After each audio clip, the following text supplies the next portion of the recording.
Papasalamat ako kay Direk dahil super cool siya na director. Sa napansin ko, hindi siya nagkagalit. Pero uulitin at uulitin niya hanggang makuha na yung gusto niyang acting.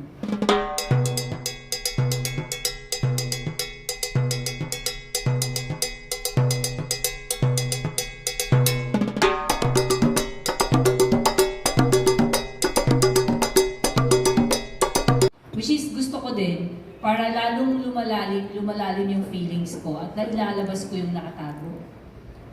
So, ang pinakamahirap na scene sa akin, yung sa barn with Arya, yung dinuduro ko siya doon na nanilisik yung mata ko. Kasi antok na ako noon. Anong oras yun? Madaling araw na yan. Kayo na rin, diba? Tapos, so ano kasi ako hindi kasi, sa totoong buhay kasi, pag may nagsasabi sa akin ng masama, hindi na ako kagaya ng kabataan na sumasagot. So it comes with maturity na rin siguro na pag may narinig ako na nalalait sa akin, I just keep quiet. Parang I endure. Kasi alam ko nawawala din naman. Kasi alam ko naman kasi na may good karma ako, may magandang balik sa akin pag hindi ako nagsasalita. So may projects ako, may mga offers ako na magaganda. Parang iniisip ko na, dito na naman, okay lang saktan niyo ako. Sige, saktan niyo pa ako. Baka marami naman akong natatanggap na offers, gano'n. Parang naging positive sa akin yung may naririnig ako. So I just keep quiet. So endure. Minsan nakakausap ko yung friend ko, pero masakit pa rin, di ba? Pag hindi ka di ba? Aminin naman natin, it's a nature of a person. Na pag inapakan ka, sasabihin mo talaga, ay! Di ba? Magagalit ka, ay! Di ba? Pero ako hindi Parang nabago siya nung nag-matured ako. So ngayon, nung sa role na yun, parang lumabas lahat. At gusto nang lumabas ng mata ko. So doon ako nahirapan kasi dumating yung point na sumakit na talaga yung ulo ko sa sobrang gusto nang pumutok ng ugat ko sa ulo. Yung gano'n ng feeling, sa sobrang galit ko talaga. So makikita nyo yun pag napanood nyo. And I'm so glad kasi dahil doon, sabi nga ni boss, pwede ka na pala maging character role. Sabi niya gano'n kasi nakita nila yung acting ko. And of course, I thank Direk for that. Kasi yung confidence niya sa akin, naganapin yung role. I'm so grateful kasi dito talaga, ito yung movie na nailabas ko talaga yung acting talaga na pwede mo na masabi na ay pang ano ka na talaga, pang character role. Kasi yung sa iba, parang ano lang siya, asawa ko na ganito, wala masyadong acting. Ito talaga, nangunod-nod ako ng katulong dito. Ano yun, habang nalilisik yung mata ko na donya pa talaga. So I really love the role na from galit ako, parang akong praning dito parang bipolar. Naging iba-iba yung ugali, tapos yung smooth na naman. Hindi siya madali. Pero because of Direk nga, so I like his style na hindi siya nagagalit, pero inuulit-ulit niya. And I love it the more kasi lalo kong nafe-feel yung character. So yan lang po. Thank you. Mga role ko po kasi lagi akong inosente. Galing sa mga last na project ko, lagi akong inosente. Though dito, inosente po ako, pero meron kasing part na magiging demonyo ako. So kaya ko palang makipagsampalan sa isang Miss Ida and Kuya Chester. Ayun po, so yun po.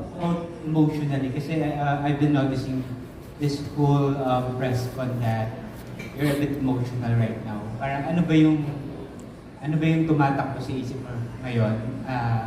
Emotional ba dahil masaya ka or Masaya po, syempre. It's my first lead role. So sige na. Kailangan mo kasi patunayan dito na pakita mo sa kanila na ikaw yung lead. Siguro yun yung pinaka-ano ko.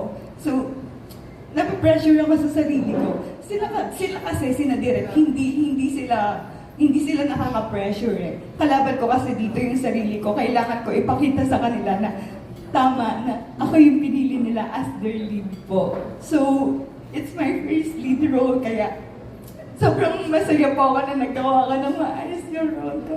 Yun po. Napanood mo na ba yung parang final cut?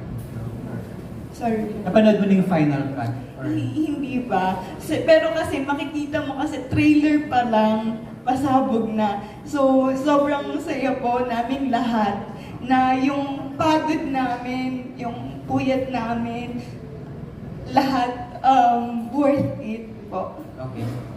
Okay, thank you. I feel like, with Sahara's performance in this movie, 100% sure, masusunod na siya agad-agad. Kasi magaling siya dito. How do you feel about that, Sahara, sa sinabi mo? Siyempre po, isang karangalan po na marinig yung mga words na yun na galing sa isang magaling na director. Direk Ropo, thank you so much po. Sobrang saya ko po. Okay.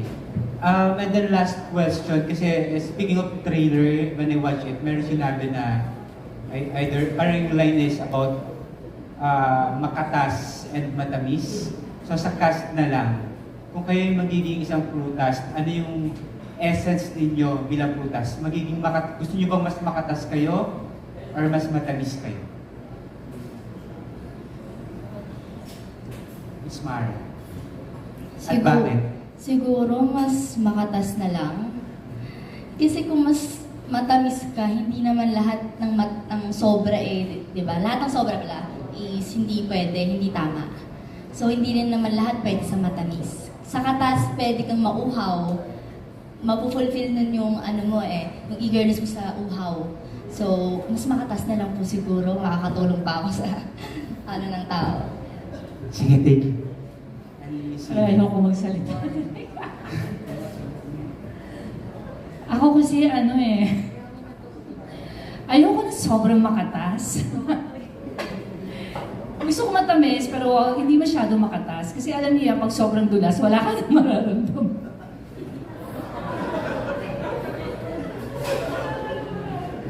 Totoo yun! Di ba? Nagsasabi na ako ng totoo, Timo, naiiyak ako sa tawa.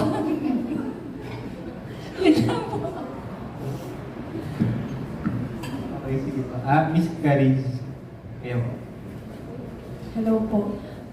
Bakit pa ako pumipiliin sa dalawa kung pwede naman parehas? Parehas. Makatas at matamis. Pwede naman. Di ba?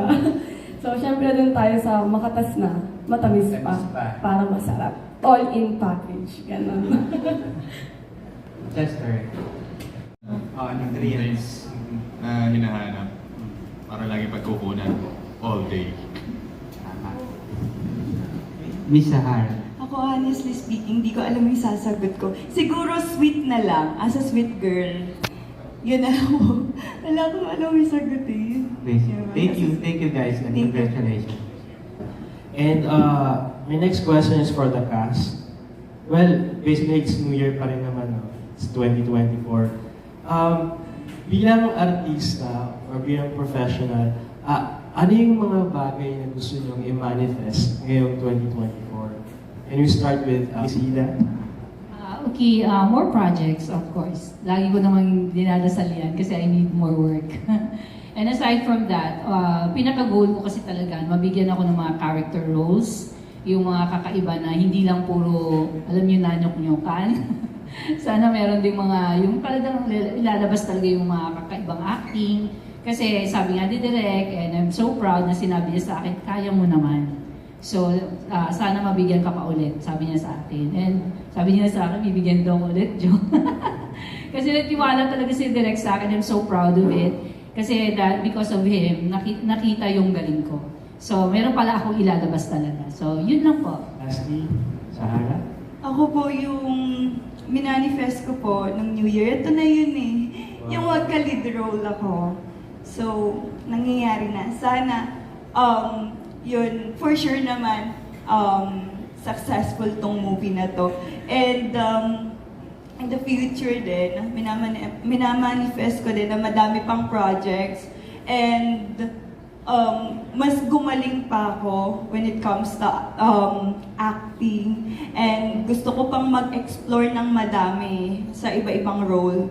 So yun po, gusto ko din yung mga actions, yun po, minamanifest ko this year.